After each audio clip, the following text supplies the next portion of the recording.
إن الحمد لله نحمده ونستعينه ونستغفره ونعوذ بالله من شرور أنفسنا ومن سيئات أعمالنا من يهده الله فلا مضل له ومن يضلل فلا هادي له أشهد أن لا إله إلا الله وأشهد أن محمدا عبده ورسوله أما بعد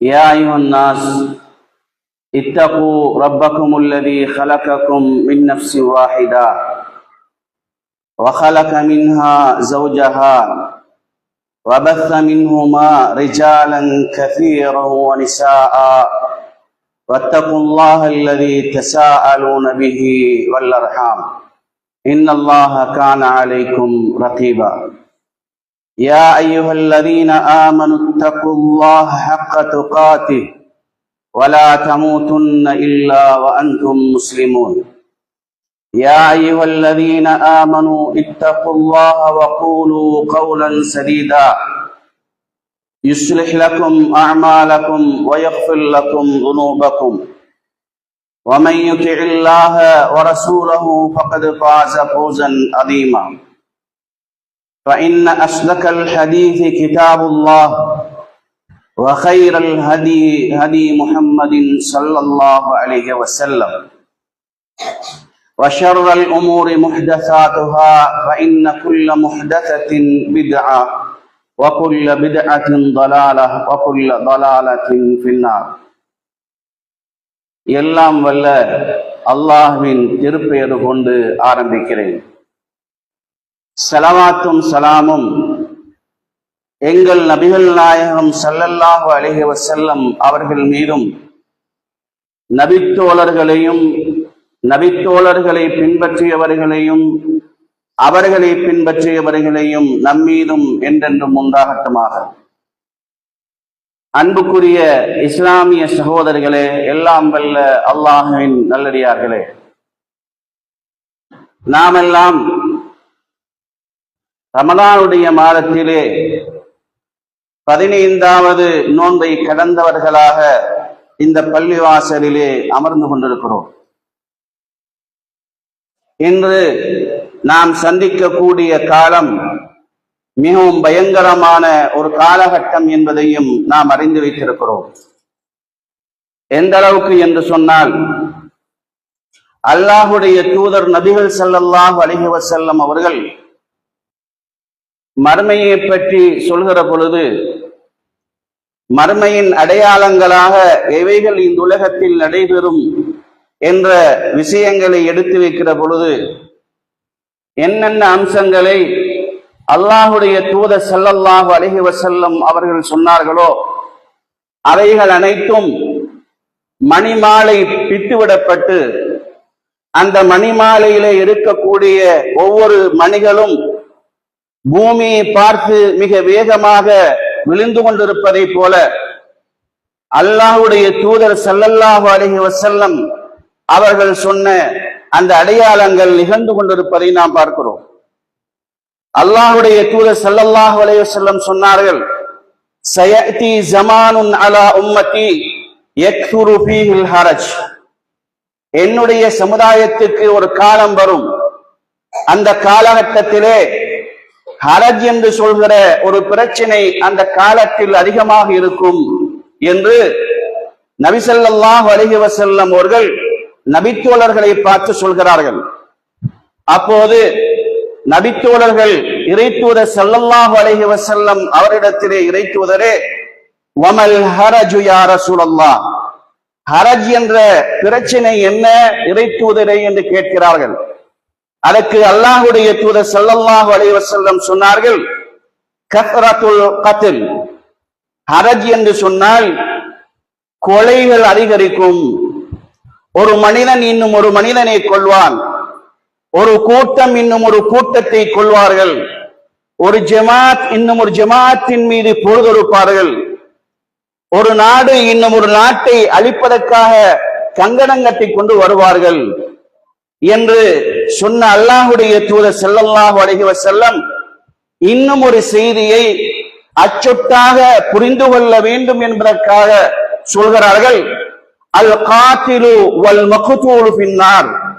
அன்றைய காலகட்டத்திலே இந்த கொலை கலாச்சாரம் அதிகரிக்கக்கூடிய சந்தர்ப்பத்திலே ஒருவன் ஒருவனை கொல்லுவான். ஒரு ஜமாத்தை சார்ந்தவன் இன்னும் ஒரு ஜமாத்தின் மீது போர் தொடுப்பான். ஒரு நாட்டில் வாழுகிறவன் இன்னொரு நாட்டை அழிப்பதற்காக வேண்டி புறப்பட்டு செல்வான். இந்த சமயத்திலே கொல்லுகிறவனும் நரகவாதியாக இருப்பான், கொல்லப்படுகிறவனும் நரகவாதியாக இருப்பான் என்று அல்லாஹ்வுடைய தூதர் ஸல்லல்லாஹு அலைஹி வஸல்லம் சொல்லிவிட்டு சொன்னார்கள். கொல்லுகிறவனை பொறுத்தவரையில் நான் இவனை ஏன் கொல்கிறேன் என்கிற அந்த அடிப்படை தெரியாமல், எதற்காக கொள்கிறேன் என்று சொல்கிற இலட்சியமே இல்லாமல் மனித படுகொலைகள் அதாவது படுமோசமான பயங்கரமான படுகொலைகள் இந்த பூமியிலே நடைபெறும்.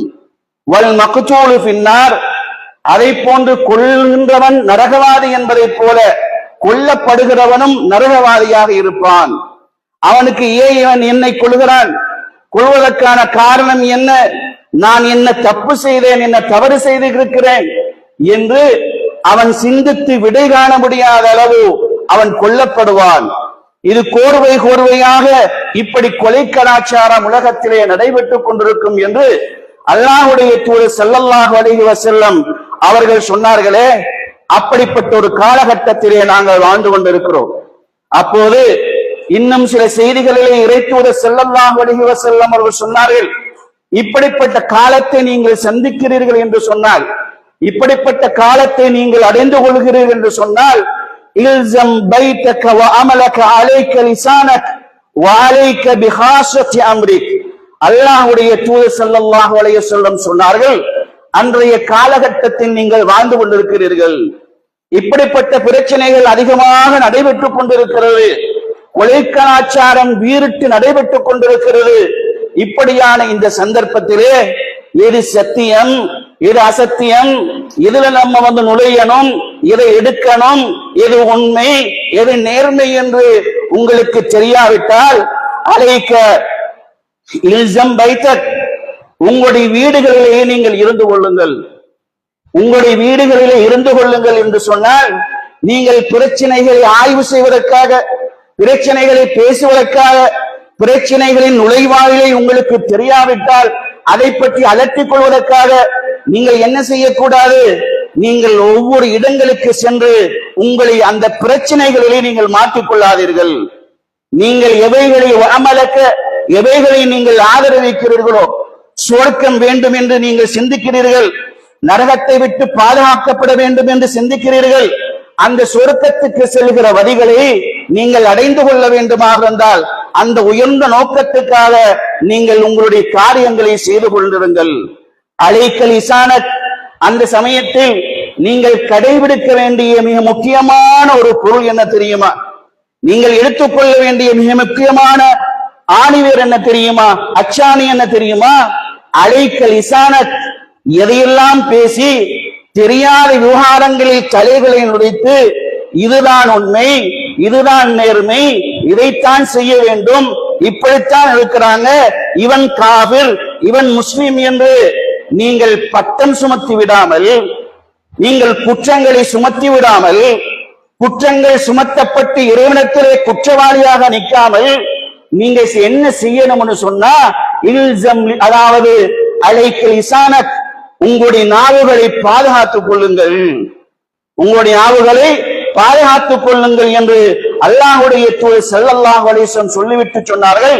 பிஹாஸத்தி அம்ரிக, உனக்கு உங்களால் நீ என்ன செய்ய வேண்டும் தெரியுமா, மற்றவனின் மூக்கிலே உன்னுடைய கையை நுழைப்பதை விட, மற்றவனின் விவகாரத்திலே உன்னை நுழைத்து விடுவதை விட என்னுடைய தேவை என்ன, இன்றைய காலத்தில் என்னுடைய பிரச்சனையை சமாளித்துக் கொள்வதற்கு, என்னுடைய பிரச்சனையை பார்த்துக் கொள்வதற்கு நேரம் இல்லாத போது மற்றவன் மூக்கில உழைச்சி மற்றவன் பிரச்சனையை ஆய்வு செய்து நீ செல்வதை விட உன் பிரச்சனையை பற்றி பார், நீ சொர்க்கம் செல்கிற வழிகளை தேடிக்கொள் என்று அல்லாஹ்வுடைய தூதர் ஸல்லல்லாஹு அலைஹி வஸல்லம் சொல்லிவிட்டு சொன்னார்கள். வதல் அன்க அம்ரல் ஆம்மா, உனக்கு பொதுமக்களுடைய விவகாரங்களிலே, பொதுமக்களுக்கு மத்தியிலே நடைபெறுகிற நிகழ்வுகளிலே உனக்கு தாக்கம் செல்வதற்கு அதிகாரம் இல்லை என்று சொன்னார். அறிவு இல்லை என்று சொன்னால் நீ செய்ய வேண்டிய விஷயம் என்ன தெரியுமா? நீ பொதுமக்களுடைய விவகாரத்தை விட்டுவிடு என்று அல்லாஹ்வுடைய தூதர் ஸல்லல்லாஹு அலைஹி வஸல்லம் சொன்னார்கள். அன்புக்குரிய இஸ்லாமிய சகோதரர்களே, இப்படிப்பட்ட ஒரு சந்தர்ப்பத்திலே இந்த உலகத்திலே நாங்கள் வாழ்ந்து கொண்டிருக்கிறோம். இன்று மேற்கத்திய உலகத்தில் நடைபெறுகிற நிகழ்வுகளை நாம் எடுத்துக்கொண்டால், மேற்கத்திய உலகத்தில் நடைபெறுகிற நாகரிகங்களை எடுத்துக்கொண்டால், மனிதனை படுகொலை செய்வது நாகரிகமான ஒரு சிந்தாட்டமாக கொல்லப்பட்டிருக்கிறது. எஸ்டிஎனின் ஃபைல்கள் என்று சொல்கின்ற சில ஃபைல்கள் இன்று திறக்கப்பட்டிருக்கிறது. அமெரிக்காவிலே வாழ்ந்த மிகப்பெரிய ஒரு பணக்காரன், அவனுக்கு எப்படி பணம் கிடைத்தது? அவன் என்ன செய்தான்? உலகத்தின் தலைவர்களை தன் அரவணைக்குள், அதாவது அழைத்து, தன்னுடைய வீட்டுக்குள் அழைத்து, அவன் என்னென்ன கொடிய செயல்களை எல்லாம் செய்ய வேண்டுமோ, எப்படிப்பட்ட பாவங்களை அரங்கேற்ற வேண்டுமோ, எப்படிப்பட்ட கொடுமைகளை செய்ய வேண்டுமோ, அப்படிப்பட்ட கொடுமைகளையும் பாவங்களையும் மிக மோசமான காரியங்களையும் செய்திருக்கிறார். இதற்கு துணையாக இருந்தவர்கள் யார் தெரியுமா?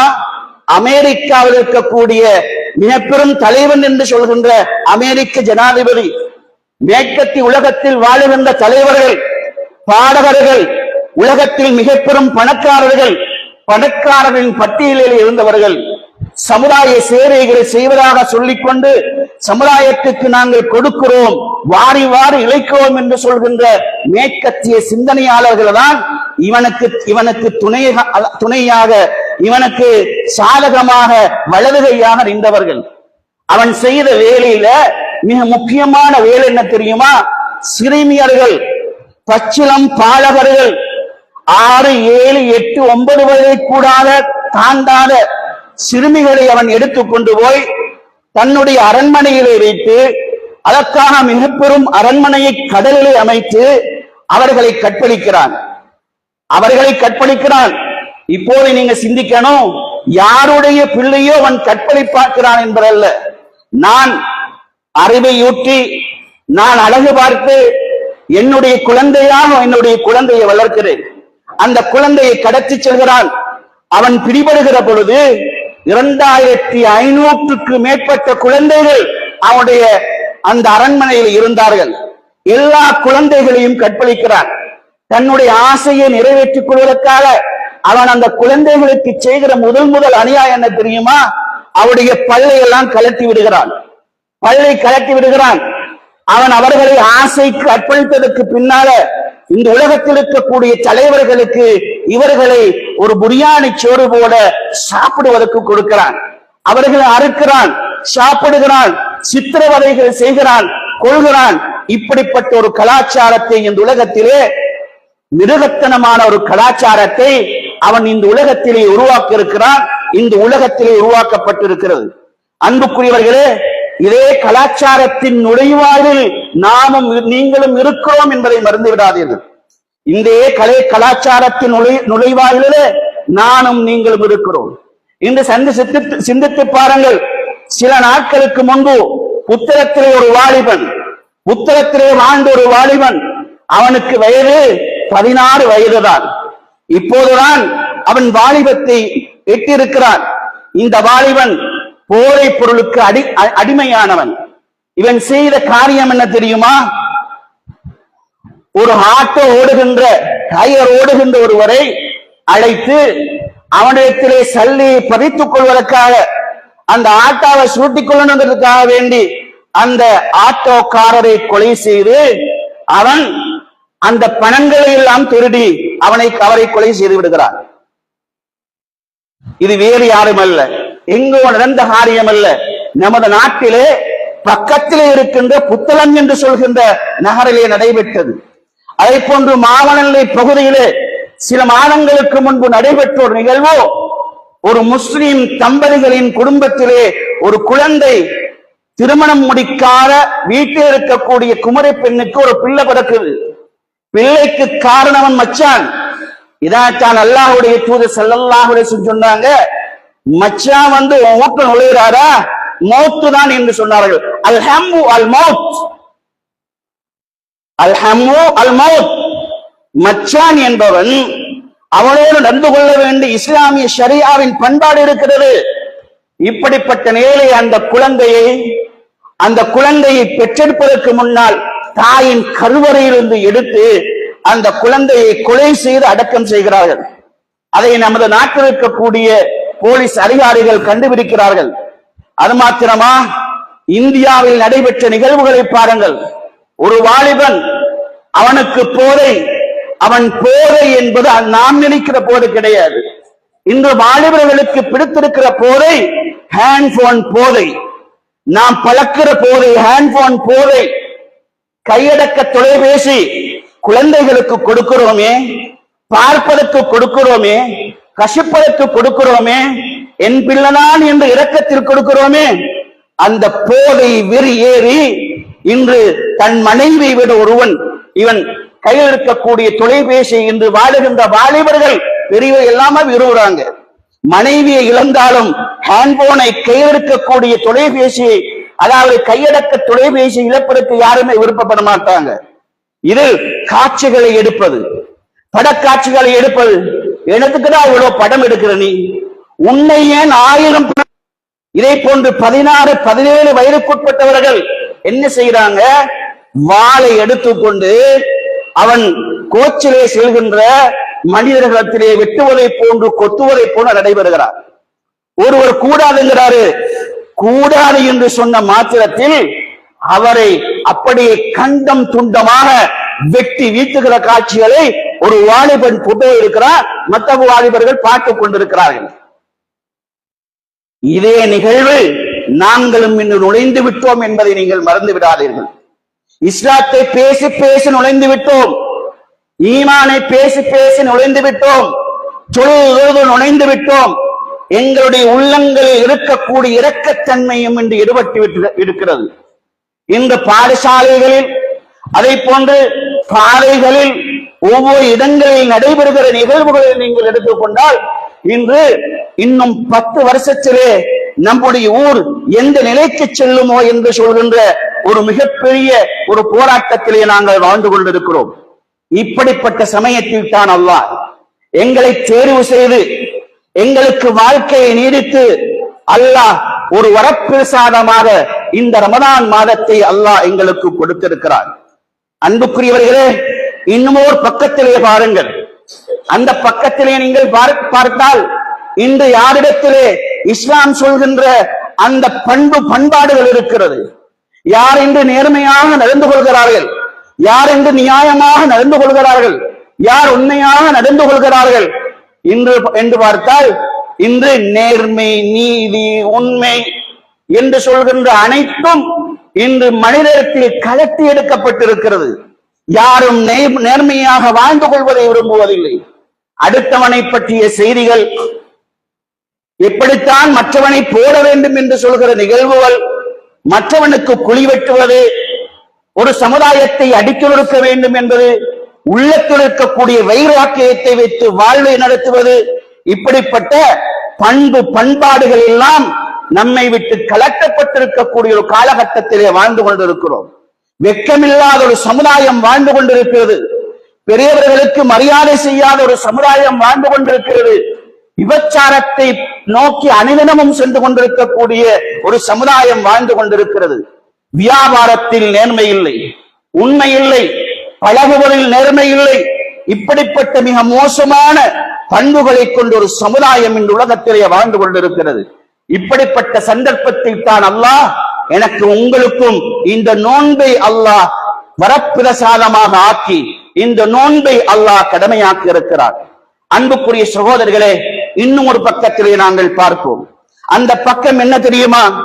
இன்று பாருங்கள், இன்று ஒவ்வொரு இடங்களிலும் ஒவ்வொரு வீடுகளிலும் நோய்கள் என்பது ஒரு காலத்திலே நாங்கள் மனிதனின் உடலிலே வருகின்ற நோய்களை, இந்த நோய் இவருக்கு வந்திருக்கிறது, கேன்சர் வந்திருக்கிறது, எய்ட்ஸ் நோய் வந்திருக்கிறது, மூளை காய்ச்சல் வந்திருக்கிறது, அப்படி வந்திருக்கிறது, இப்படி வந்திருக்கிறது என்றால் நாட்டிலே மிகப்பெரிய ஒரு அலையை உலகத்திலே நாட்டிலே உருவாக்கிவிடும். ஏன் நாட்டில் ஒருவருக்கு தான் இந்த நோய் வரும். ஊர்ல கேன்சர் நோய் இருக்க மாட்டாங்க.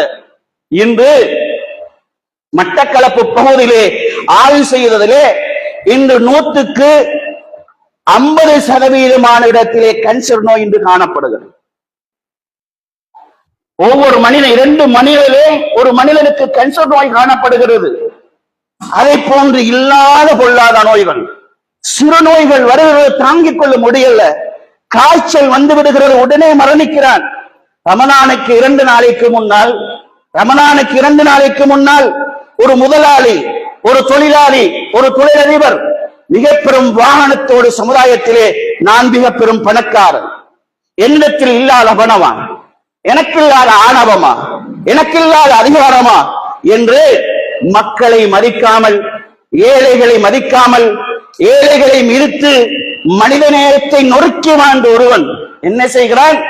தன்னுடைய எப்படி காரூன் வாழ்ந்தானோ அப்படிப்பட்ட பணம் வந்த போது சிலருக்கு பிடிக்கின்ற பெருமை, அந்த பெருமையினால் சுற்றித்திருந்தால் கமலான் 2 நாள் தான் இருக்கிறது, அந்த ரமலான் 2 நாள் கழிக்கிறது. அவனுடைய கையும் வேலை செய்யல, காலும் வேலை செய்யல, வாயினால் பேச முடியவில்லை, ஜலமாக கட்டிலே விழுகிறான். இன்னும் சில நாள் செல்கிறது, அவன் வபாத்தாகி மரணம், ஜனாசா என்ற பெயர் எல்லோருக்கும், ஏழைக்கும் பணக்காரனுக்கும் சொல்லப்படுகிற பெயர், எல்லோருக்கும் கொடுக்கப்படுகின்ற ஒரு வாகனம், சந்தோக் என்று சொல்கிற அந்த வாகனத்தில் பயணிக்கிறான். சகோதரர்களே, ஏன் இவைகளை நானும் நீங்களும் இந்த ரமலான் மாதத்திலே சிந்திக்க கூடாது? எனக்கும் உங்களுக்கும் வந்துவிட்டால் அல்லாஹ்விடத்திலே நானும் நீங்களும் என்ன பதிலை சொல்ல போகிறோம்? சகோதரர்களே, அது மாத்திரமா? இன்னும் ஒரு கோணத்திலே நீங்கள் பாருங்கள், அந்த கோணம் என்ன தெரியுமா? இன்று அடிக்கடி திடீர் என்று சொல்கின்ற மரணங்கள், வீட்டிலே 75 வயதுக்கு மேற்பட்ட, 90 வயதுக்கு மேற்பட்ட வயோதிபர்கள் வீட்டில பாயில் இருக்கிறாங்க. அந்த வீட்டிலே 16 வயது மாணவன், 7 வயதுக்கு கூடிய ஒரு சிறுவன் கிராத் ஓதிக் கொண்டிருக்கிறான். அவனுக்கு கிராத் ஓதணும், மக்களுக்கு முன்னால் ஓதணுங்கிற ஆசை, ஓதிக்கொண்டிருக்கிறான். பிஸ்மில் சொல்லுகிறான். பிஸ்மில் சொல்லி ஆரம்பித்தவனுக்கு அந்த சூறாவை ஓதி முடிப்பதற்கு அல்லாஹ் அவகாசத்தை கொடுக்கவில்லை. இடைநடுவிலே கீழே மரணமாக விழுகிறான். வெளியிலே வாகனத்தில் செல்கிறார்கள், வீட்டுக்கு வருவதற்கு நேரத்தை அல்லாஹ் கொடுப்பதில்லை. அல்லாஹ் சொல்கிறானே, ஐனமா தகூனு யுத்ரிக்குமுல் மௌத்து வலவ் குந்தும் ஃபீ புரூஜின் முஷய்யதா. நீங்கள் எங்கு இருந்தாலும் கட்டப்பட்ட மிகவும் தயார் செய்யப்பட்ட கோட்டையிலே நீங்கள் மரணத்தை பயந்து எனக்கு மரணம் வந்துவிடக் கூடாது என்பதற்கு இருந்தாலும் அந்த மரணம் உங்களை நெருங்கிவிடும் என்று அல்லாஹ் சொல்கிறானே. அப்படிப்பட்ட நிகழ்வுகளை வார்த்தையினால் மட்டுமல்ல சகோதரர்களே, கண்களினாலும் நிதர்சனமாகவும் நாங்கள் பார்த்துக் கொண்டிருக்கக்கூடிய ஒரு காலகட்டம். அன்புக்குரிய சகோதரர்களே, இப்படிப்பட்ட சமயத்தில் தான் புனிதமான ரமலான் மாதத்தை அடைந்திருக்கிறோம். இந்த ரமலான் மாதத்தில் செய்யக்கூடிய காரியம் இருக்கிறது, ரமலான் மாதத்தில் செய்யக்கூடிய நன்மை இருக்கிறது. இது இறைவனுடைய அந்தஸ்தில், இறைவனுடைய சன்னிதானத்திலே நீங்கள் எல்லா காலங்களிலும் செய்கின்ற அமல்களை விட மிகவும் பிரயோஜனமானது. இந்த மாதம் இருக்கிறது, நீங்கள் சந்தித்த 11 மாதங்களை போன்றதல்ல சகோதரர்களே, நீங்கள் சந்தித்த 11 மாதங்களை போன்றதல்ல. நீங்கள் தண்ணீரில் குளித்து விட்டால் உங்கள் உடல்களை சுத்தப்படுத்திக் கொள்ளலாம். நீங்கள் இந்த மாதத்திலே நனைந்து விட்டால் உங்கள் உள்ளத்தை தூய்மைப்படுத்திக் கொள்ளலாம். இந்த மாதத்திலே அமல் செய்தால் இறைவன் சொர்க்கத்தை திறந்து கொடுக்கின்றான். புத்திஹத் லஹும் அபுவாபுல் ஜன்னah, உங்களுக்கு சொர்க்கத்தின் வாசல்கள் திறக்கப்பட்டு வா வா யா பாஇயல் கைரி அக்பில், நன்மையை செய்து கொள்ளக்கூடியவர்களே, சம்பாதித்துக் கொள்ளக்கூடியவர்களே, நீங்கள் முன்னின்று நன்மைகளை செய்து கொள்ளுங்கள். உங்களுக்கு வரப்பிரசாதமாக இந்த மாதத்தை கொடுத்திருக்கிறேன். வயா பாகிய ஷர், தீமைகளே, அதை போன்று இந்த மாதத்தை வீண்விரயம் செய்து கொண்டிருப்பவர்களே, நீங்க இந்த மாதத்தின் விவாதத்திலே அக்ஸர் நீங்கள் செய்கின்ற தவறுகளை, நீங்கள் செய்கின்ற பாவங்களை சுருக்கிக் கொள்ளுங்கள். நரம் நீங்கள் சொர்க்கம் செல்ல வேண்டும் என்பதற்காக வேண்டி மூடப்பட்டிருக்கிறது என்று ஒவ்வொரு நாளும் அல்லாஹ் ஒவ்வொரு அழைப்பாளனை அல்லாஹ் இந்த பூமிக்கு அழைத்து அந்த மலக்குமார்கள் நன்மை செய்யக்கூடிய காலம். இந்த நாளிலே, இந்த மாதத்திலே அல்லாஹ் ஒரு நாளை வைத்திருக்கிறார். உங்கள் வாழ்க்கையின் சுபிட்சமான காலம், உங்கள் வாழ்க்கையின் சுபிட்சமான காலம், உங்களுடைய வியாபாரத்தில் நீங்கள் வெற்றி பெறுகிற காலம், உங்களுடைய வாழ்க்கைக்கு தேவையான அனைத்தையும் கோடி கோடியாக சம்பாதித்துக் கொள்ளக்கூடிய காலம், இலக்கே இல்லாத, முடிவே இல்லாத மறுமை நாளில் உங்களுடைய தராசத்திற்கு கனமாக்கப்படுகின்ற காலம், அந்த சொர்க்கம் உங்களுக்காக வேண்டி தயார் செய்யப்படுகின்ற ஒரு நாளை அல்லாஹ் வைத்திருக்கிறார். ஃபீஹி லைலத்துல் கைரும் மின் அல்ஃபி ஷஹர், 1000 மாதங்களை விட சிறந்தது. ஏனைய சமுதாயத்துக்கு கொடுக்கப்படாத ஒரு நன்மை அல்லாஹ் வைத்திருக்கிறார். என அன்புக்குரிய இஸ்லாமிய சகோதரர்களே, இப்படிப்பட்ட புனிதமான மாதத்தை அடைந்தும் 15 நாட்களை கடந்தும் ரமலானை பற்றிய செய்திகளை தெரியாத, ரமலானை பற்றிய மகத்துவத்தை புரியாத, ரமலானில் என்ன நாம் செய்ய வேண்டும், நம்முடைய இலக்குகள் என்ன, நாம் எதை நோக்கி பிரயாணம் செய்ய வேண்டும், நாம் அடைந்து கொள்ள வேண்டிய சொர்க்கத்துக்கு நாம் தயார் செய்து கொள்ள வேண்டிய பகுதிகள் என்ன என்று தெரியாமல் வாழ்ந்து கொண்டிருக்கக்கூடிய சமுதாயத்திலே நாம் இருந்து கொண்டிருக்கிறோம். அன்புக்குரிய சகோதரர்களே, சற்று சிந்தித்து பாருங்கள். நாம் சிந்திக்க வேண்டியிருக்கிறோம். ஏனைய ரமலான் காலங்களில் நாம் பல அடிப்படைகளை அந்த ரமலான் மாதங்களிலே செய்து கழித்து விட்டோம். அதன் எச்சங்கள் என்ன? சென்ற ரமலானின் எச்சங்கள் என்ன? சென்ற ரமலானுக்கு முன்னால் கழித்த அந்த மாதத்தின் எச்சத்தை நீ எப்படி பெற்றுக் கொண்டிருக்கிறாய்? உனக்கு என்ன விஷயத்தை இந்த ரமலான் விட்டு சென்றிருக்கிறது? விட்டு சென்ற விவகாரங்கள் என்ன தெரியுமா? அடித்துக் கொண்டோம். ரமலானை விட்டு சென்ற விவகாரங்கள் என்ன தெரியுமா? பிறை எப்படி நோன்பு விடுப்பது, தராவீஹ் தொழுகை எத்தனை ரக்காத்துகள், அடித்துக் கொண்டோம். இன்னும் ஒரு பகுதியிலேயே பார்த்தால் கஞ்சிக்காக வேண்டி போட்டுக் கொண்டோம். இன்னும் ஒரு பகுதியை பார்த்தால் இஃப்தார், பிரியாணி போட்டு இஃப்தார். ரசூலுல்லாஹ் பிரியாணி போட்டு இஃப்தார் கொடுத்தாங்களா? பிரியாணி போட்டு இஃப்தார். அதை போன்று சாப்பிட்டு இந்த மாதத்தை செலவழித்து விட்டோம்.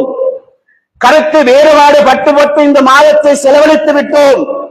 இதற்கு பின்னால் ரமலான் மாதம் வந்துவிட்டால் அதன் புதியத்துவத்தை எதிலே காணுகிறோம்? பணக்காரர்கள் கொடுக்கின்ற அல்லது மேற்கு உலகத்திலிருந்து வருகின்ற, சவுதியிலிருந்து வருகின்ற, கத்தாரிலிருந்து வருகின்ற, குவைத்திலிருந்து வருகின்ற அந்த பொதிகளுக்காக நம்பி அந்த பொதிகளுக்காக நம்பி நம் வாழ்க்கையை துளைத்து விட்டோம். ரமலான் மாதத்தை பொருளாதாரத்தினால் அடைந்து விட்டோம். அதன் எச்சங்களாக உடல் பருமன் இருந்து கொண்டிருக்கிறது. சென்ற மாதத்தின் ரமலானின் எச்சங்கள் தொழுகையிலே நாம் 5 நேர தொழுகையிலே ஜமாத்தோடு தொழுவதை அந்த ரமலான் எங்களுக்கு எச்சமாக விட்டு செல்லவில்லை, அடையாளமாக விட்டு செல்லவில்லை. என்னை நான் திருத்திக் கொண்டேன், என்னுடைய தீய குணங்களிலிருந்து நான் மாற்றப்பட்டு விட்டேன் என்பதை நான் எச்சமாக சென்ற ரமலானில் பெற்றுக் கொள்ளவில்லை. குர்ஆன் ஓதுவதை எச்சமாக பெற்றுக் கொள்ளவில்லை. நல்ல பணிகளில் நான் ஈடுபட வேண்டும் என்பதை எச்சமாக பெற்றுக் கொள்ளவில்லை. நான் செய்து கொண்டிருந்த பாவத்தை விட்டு விடுகிறேன், நான் நன்மையை செய்து கொள்கிறேன் என்பதை ரமலான்கள் எங்களுக்கு எச்சமாக விட்டு செல்லவில்லை. எச்சமாக விட்டு சென்றது பணத்தையும் பொருளையும் அதிகாரத்தையும் வெறித்தனத்தையும் இன்னும் மிக மோசமான பாதைகளை ரமலான் எங்களுக்கு திறந்து கொடுக்கிறது என்றால், அன்புக்குரிய சகோதரர்களே, நானும் நீங்களும் யார்? நானும் நீங்களும் எதை நோக்கி பிரயாணம் செய்கிறோம்? இந்த ரமலான் எங்களிடத்திலே விட்டு செல்ல வேண்டிய அடையாளங்கள் என்ன என்பதை எப்போதாவது சிந்தித்திருக்கிறோமா? நபித்தோழர்களை பற்றி சற்று சிந்தித்து பாருங்கள் சகோதரர்களே. பத்ருக்களம் நடைபெறுகிற நாள், பத்ருக்களம் நடைபெறுகிற நாள், ரமலானுடைய 17வது இரவிலே பத்ருக்களம் நடைபெறுகிறது. பசியோடு இருந்து கொண்டு நபித்தோழர்கள் பத்ருக்களத்திலே போராடுகிறார்கள். போராடுகின்ற பொழுது அன்புக்குரிய சகோதரர்களே, அல்லாஹு தஆலா 3000க்கு மேற்பட்ட மலக்குமார்களை கொண்டு அல்லாஹ் அவர்களுக்கு உதவி செய்கிறான். இந்த உலகத்திலே யாரும் எதிர்பார்க்காத உதவி. 3000 படைகளை கொண்டு, வானவர்களை கொண்டு அந்த பத்ருக்களத்திலே உதவி செய்கிறான். அதன் வரலாறுகள் பொய் அல்ல. இன்று கூட உலகம் எச்சரித்துக் கொண்டிருக்கிறது. இன்று கூட அந்த வரலாற்றை பார்த்து பயந்து கொண்டிருக்கிறது. அப்படிப்பட்ட வரலாறுகள் வந்த பதிலுக்களத்தை அடைந்த இந்த மாதத்திலே என்ன போராளிகளாக நாம் இந்த உலகத்திலே வாழ்ந்து கொண்டிருக்கிறோம்? நன்மையின் போராளிகளாக வாழ்ந்து கொண்டிருக்கிறோமா? உண்மையின் போராளிகளாக வாழ்ந்து கொண்டிருக்கிறோமா? குர்ஆனை சுமக்கின்ற போராளிகளாக வாழ்ந்து கொண்டிருக்கிறோமா? நன்மையை செய்து கொள்கின்ற ஒரு சமூக போராளிகளாக என்னை நான் ஆக்கிக் கொண்டிருக்கிறேனா என்பதை சிந்திக்க வேண்டும்.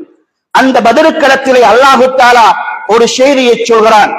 பலா இன் தஸ்பிரு வ தத்தகு வ யஅதூகும் மின் ஃபௌரிஹிம் ஹாலா யும்திதுகும் ரப்புக்கும் பி 5000 மினல் மலாயிகத்தி முஸவ்விமீன்.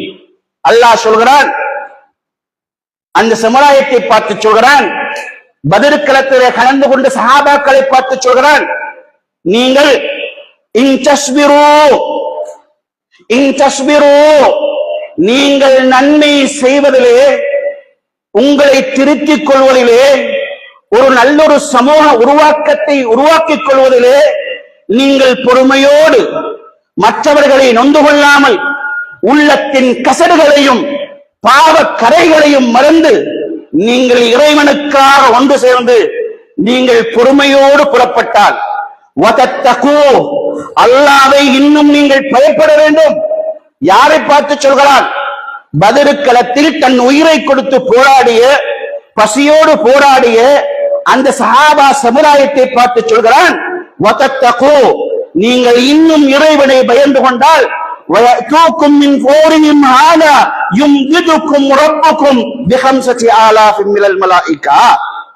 அல்லாஹு தஆலா 3000 மலக்குமார்களை கொண்டல்ல, இன்னும் 5000 மலக்குமார்களை கொண்டு அல்லாஹு தஆலா உங்களை உறுதிப்படுத்துவார் என்று எந்த சமுதாயத்தை பார்த்து சொல்கிறான்? சகோதரர்களே, அந்த சஹாபா சமுதாயத்தை பார்த்து சொல்கிறான். அன்புக்குரிய சகோதரர்களே, நாம சிந்திக்கணும். என்ன சிந்திக்கணும் தெரியுமா? அந்த சமுதாயத்தை தான் அம்மார் இப்னு யாசிர் ரலியல்லாஹு அன்ஹு வாழ்ந்தார்கள். இந்த அம்மார் இப்னு யாசிர் ஒரு முறை ஒரு வேலையை செஞ்சுக்கிட்டு இருக்கிறாரு. ஒரு பொதுவான பணியில அம்மார், அவருடைய ஆர்வம் இருக்கிறதே, சொர்க்கத்துக்கு நன்மாராயம் சொல்லப்பட்ட ஒரு நபித்தோழர். அந்த நபித்தோழர் ஒரு பணியை செஞ்சு கொண்டிருக்கிறார், பொது பணி. அந்த பொது பணியிலே நபித்தோழர்களும் கலந்து கொள்கிறார்கள். கலந்து கொண்ட போது அம்மார் இப்னு யாசிர் ரலியல்லாஹு அன்ஹு என்ன செய்யறாங்க தெரியுமா?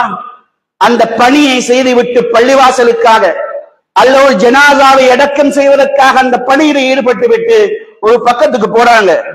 போய் இன்னும் நபித்தோழர்களோடு கலந்து கொண்டு அம்மார் அங்கே செய்த தியாகங்களை பேசுகிறார்கள். அம்மார் எந்த தியாகத்தை பேசுகிறார்? அம்மார் சொல்கிறார், அல்லாஹ்வுடைய மதீனத்து பள்ளி கட்டப்படுகிற பொழுது நாங்கள் எல்லாம் கற்களை சுமந்து கொண்டு வந்து தூர இடங்கள் என்று சுமந்து கொண்டு வந்து பள்ளிகளை கட்டினோம்.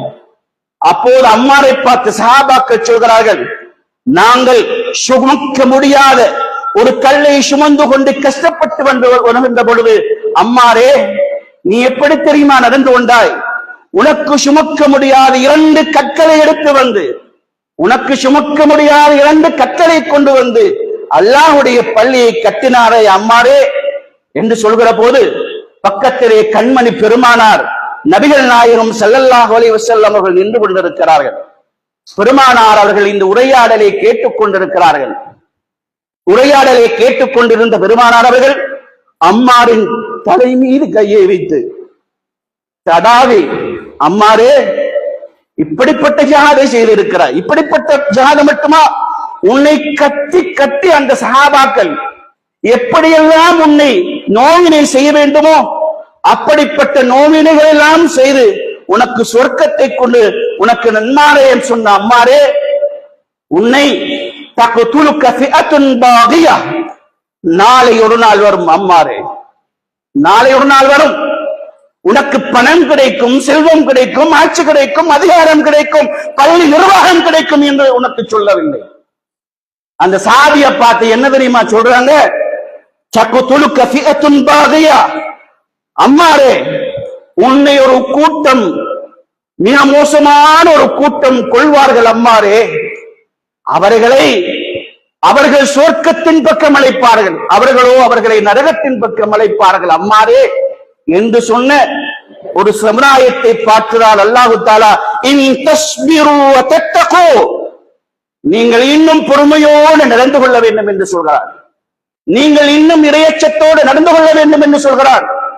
அதை போன்று சயீத் இப்னு ஆமிர் அல்-ஜுஹனி என்று சொல்கின்ற ஒரு நபித்தோழர், இந்த சயீத் இப்னு ஆமிர் அல்-ஜுஹனி என்று சொல்கின்ற நபித்தோழரை அல்லாஹ்வின் தூதர் ஸல்லல்லாஹு அலைஹி வஸல்லம் உடைய ஆட்சிக்கு பின்னால் உமர் ரலியல்லாஹு தஆலாவுடைய ஆட்சி வருகிறது. ஏழையாக வாழ்ந்தவர் இவர். ஹிம்ஸ் என்று சொல்கின்ற ஒரு பிரதேசத்துக்கு, ஷாமில் இருக்கக்கூடிய ஒரு பிரதேசத்துக்கு பிரதிநிதியாக ஆக்கப்படுகிறார். இவருடைய வரலாற்றை சுருக்கமாக சொல்கிறேன். ஒருமுறை ஹிம்ஸ் வாசிகள் தங்களுடைய ஜக்காத்து பெறுகின்றவர்களுடைய பட்டியலை உமர் இப்னு கத்தாப் ரலியல்லாஹு அன்ஹு அவர்களிடத்தில் நீட்டாங்க.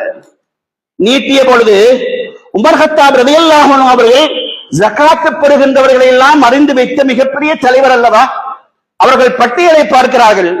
பட்டியலை பார்த்த போது அது சயீத் என்று சொல்கிற பேர் இருக்கிறது. அப்போது உமர் இப்னு கத்தாப் ரலியல்லாஹு அன்ஹு கேட்கிறாங்க, எனக்கு எல்லாரும் தெரியும், சயீத் யார் என்று கேட்கிறார்கள். ஏன் சயீத் கவர்னர் அல்லவா, பணம் இருக்கும் அல்லவா, இவர் இந்த பட்டியலில் வருவாரா? அப்போது அந்த மக்கள் சொல்கிறார்கள், இது யாரும் அல்ல தலைவரே, இது யாரும் அல்ல அமீருல் முஃமினீனே, எங்களுக்கு கவர்னராக இருக்கக்கூடிய சயீத் இப்னு ஆமிர் தான் எங்களுக்கு ஜகாத் பெறுகின்ற பட்டியலில் இருக்கிறார். தேம்பி தேம்பி அழுகிறார்கள் உமர் இப்னு கத்தாப் ரலியல்லாஹு அன்ஹு. அழுதுவிட்டு சொல்கிறார்கள், அல்ஹம்துலில்லாஹ், என்னுடைய கவர்னர்கள் அல்லாஹ்வுக்கு பயந்தவர்களாக இருக்கிறார்களே என்று சொல்லி என்ன செய்யறாங்க தெரியுமா? 1000 தீனார்களை கொடுத்து அனுப்புகிறார்கள். இதை கண்டதும் சயீத் இப்னு ஆமிர் இன்னா லில்லாஹி வ இன்னா இலைஹி ராஜிஊன் என்று கத்துகிறார். எல்லாம் ஓடிவாராங்க. என்ன அமீரும் மௌத்தா போனாங்களே? இல்ல, ஃபித்னா வந்திருக்கிறது, பணம் வந்திருக்கிறது. மனைவி சொல்றாங்க, நம்ம எவ்வளவு எளிமையாக வாழுகிறோம். அமீர், அதாவது சயீத் இப்னு ஆமிருக்கு உடுப்பதற்கு உடை இல்லை. அந்த மக்கள் ஒரு சமயத்திலே சயீத் இப்னு ஆமிரை பற்றி முறையிடுகிறார்கள். இவர் ஒரு நாள் வெளியே வரவே மாட்டார். உமர் இப்னு கத்தாப் கேட்கிறாங்க, ஏனப்பா ஒரு நாள் வெளியே வர்றீங்க இல்ல? அதற்கு சொல்கிறார், எனக்கு ஒரே ஒரு ஆடைதான், எனக்கு ஒரே ஒரு ஆடைதான்.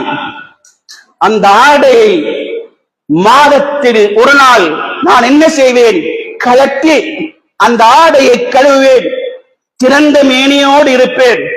அந்த ஆடை கழுவப்பட்டு சுத்தம் செய்ததற்கு பின்புதான் அந்த ஆடை அணிந்து கொண்டு வெளியே செல்வேன் என்று சொல்கிறார்கள்.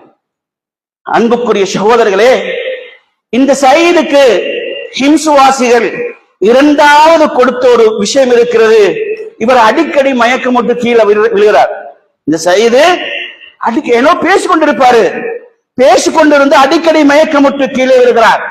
உமர் இப்னு கத்தாப் ரலியல்லாஹு அன்ஹு கேட்கிறார்கள், சயீதே, உங்களை பற்றி ஹிம்சுவாசிகள் இப்படி ஒரு விஷயத்தை சொல்கிறாரே, ஏன் நீங்கள் அடிக்கடி மயக்கமுற்று கீழே விழுகிறீங்க, காரணம் என்ன என்று கேட்டபோது சயீது சொல்கிறார், உண்மை அதுதான். நான் ஏன் விழுகிறேன் தெரியுமா? நான் பத்ர் களத்துக்கு பின்னால் இஸ்லாத்தை ஏற்றோடுவன். பத்ர் களத்துக்கு பின்னால் அல்லாஹ்வுடைய தூதர் ஸல்லல்லாஹு அலைஹி வஸல்லம் அவர்கள் இஸ்லாமிய ஆரம்ப காலகட்டம் இஸ்லாத்தை பரப்ப வேண்டும் என்பதற்காக சஹாபாக்களை தெரிவு செய்து சில பகுதிகளுக்கு அனுப்பி வைக்கிறாங்க. அவர்களை காபிர்கள் சிறைபிடிக்கிறார்கள். இது பெரும் வரலாறு. அதிலே குபைப் ரலியல்லாஹு அன்ஹு அவர்கள் சிறைபிடிக்கப்படுகிறார்கள். சகோதரர்களே, குபைப் ரலியல்லாஹு அன்ஹு சிறைபிடிக்கப்பட்டு என்ன செய்யப்படுகிறார்கள் தெரியுமா? அவர்கள் மரத்திலே ஏற்றப்பட்டு அம்புகளால் அவருடைய உடல்கள் சிறைப்படுத்தப்படுகின்றன. சிறைப்படுத்தப்படுவதற்கு முன்னால இந்த குபைப் ரலியல்லாஹு அன்ஹு அவர்கள் சொல்கிறார்கள், அந்த சிறைப்படுத்தப்படுகின்ற அந்த சமயம் வெட்டி வீழ்த்துறாங்க, சிறைப்படுத்துகிறார்கள், அம்பை எய்தி கொள்ளுறாங்க. இதுக்கு முன்னால் அந்த மக்கள் கேட்கிறார்கள், அந்த காவிர்கள் கேட்கிறார்கள், நீ ஒரே ஒரு விஷயத்தை சொல், உன்னை விட்டு விடுகிறேன். நீ ஒரே ஒரு விஷயத்தை சொல், உன்னை விட்டு விடுகிறேன். இந்த இடத்திலே, நீ கொல்லப்படுகின்ற இடத்திலே, நீ சிறைப்படுத்தப்படுகின்ற இடத்திலே, நீ கட்டப்பட்டு வேதனை செய்யப்படுகின்ற இடத்திலே இந்த முஹம்மது இருப்பதை நீ விரும்புகிறாயா? நீ விரும்புகிறேன் என்று சொல், அப்போது உன்னை நாங்கள் விட்டு விடுகிறோம் என்று சொன்ன பொழுது அந்த ஹுபைப் ரலியல்லாஹு அன்ஹு சொன்னார்கள், என்னுடைய கண்மணி நபிகள் நாயகம் அவர்கள், என்னுடைய பிள்ளைகள் எல்லோரும் கொல்லப்பட்டு, என்னுடைய மனைவி கொல்லப்பட்டு, நான் கொல்லப்பட்டாலும் என்னுடைய கண்மணி பெருமானார் நபிகள் நாயகம் அவருடைய காலில் ஒரு முள்ளு தைப்பதை கூட நான் விரும்ப மாட்டேன் என்று சொல்கிறார்கள். உடனே ஹுபைப் ரலியல்லாஹு அன்ஹு கொல்லப்படுகிறார்கள். அந்த சமுதாயத்தில் தான் அல்லாஹ் சொல்கிறார், இன் தஸ்பிரு, நீங்கள் இன்னும் பொறுமையாக இருக்கணும், குடும்ப விவகாரங்களில் பொறுமையாக நடந்து கொள்ளுங்கள், தனிப்பட்ட வாழ்க்கையில் பொறுமையாக நடந்து கொள்ளுங்கள், சமூக விவகாரங்களில் பொறுமையாக நடந்து கொள்ளுங்கள், நல்ல எண்ணங்களோடு நடந்து கொள்ளுங்கள். உங்கள் வாழ்க்கை பூமியோடு முடிந்து விடுவதல்ல. உங்களுடைய வாழ்க்கை புத்தகம் உங்களுடைய மரணத்தோடு பூட்டி வைக்கப்படுகின்ற ஒன்று அல்ல.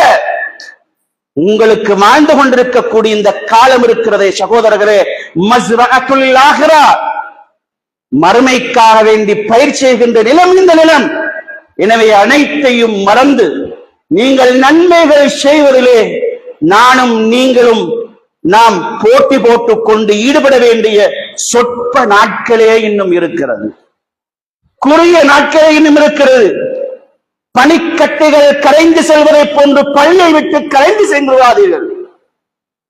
வியாபாரம் வேண்டும், மனைவி வேண்டும், பிள்ளை குட்டிகள் வேண்டும், இவை எல்லாம் இழக்குகின்ற ஒரு நாளை நினைத்து பாருங்கள். அந்த மன்னரை நினைத்து பாருங்கள்.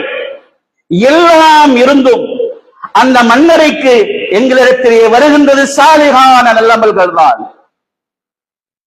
நாங்கள் மார்க்கத்துக்காக வேண்டி செய்த தியாகங்கள் தான்.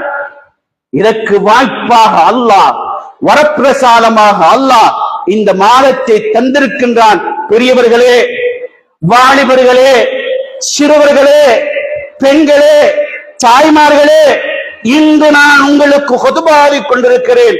நாளை வருகின்ற ரமலானில் நான் இருப்பேனா என்பது சந்தேகம். நீங்கள் இருப்பீர்களா என்பது சந்தேகம். உங்கள் இருப்பிடமான அந்த மரண படுகொலையை, அந்த மரணத்தை நீங்கள் புதைகுலிகளை நானும் நீங்களும் சற்று ஞாபகிட்டு எங்களுக்கு இந்த ரமலானை ஒரு புது பாதையை உருவாக்குகின்ற ஒளி வழியாக நாம் ஆக்கிக் கொள்ள வேண்டும். வல்லவன் ரஹ்மான் எங்கள் எல்லோருக்கும் அருள் செய்வானாக.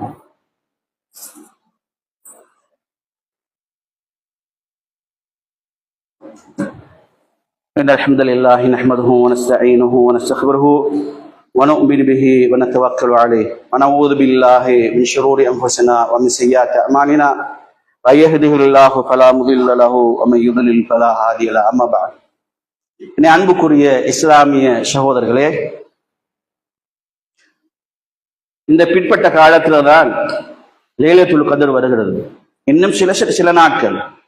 எனவே அதற்காக நன்மையை செய்து கொள்வது. குர்ஆனை நான் ஓதி முடிக்க, குர்ஆன் ஓதி இருக்கிறேன்னா, எத்தனை தொழுகைகளை நான் வீணெடுத்திருக்கிறேன் என்கின்ற ஒரு சுய பரிசோதனையை நானும் நீங்களும் கட்டாயம் செய்து பார்க்க வேண்டும்.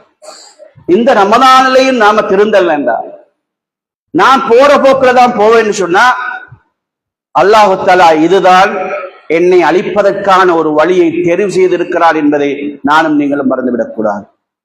இதனா குர்ஆன்ல சொல்ற, நாங்க அழிக்கிற சமுதாயத்தை என்ன செய்வோம் தெரியுமா? உடனடியாக அழிக்க மாட்டோம், கொடுப்போம், இன்னும் கொடுப்போம், இன்னும் கொடுப்போம். எதுவரைக்கென்றால் கொடுத்து கொடுத்து அவர்கள் மிகவும் இந்த உலகத்தில் ஜாலியாக எல்லாத்தையும் அனுபவித்துக் கொண்டிருக்கும் போதுதான் ஒரே ஒரு பிடியாக அந்த சமுதாயத்தை பிடிப்போம் என்கிறானே.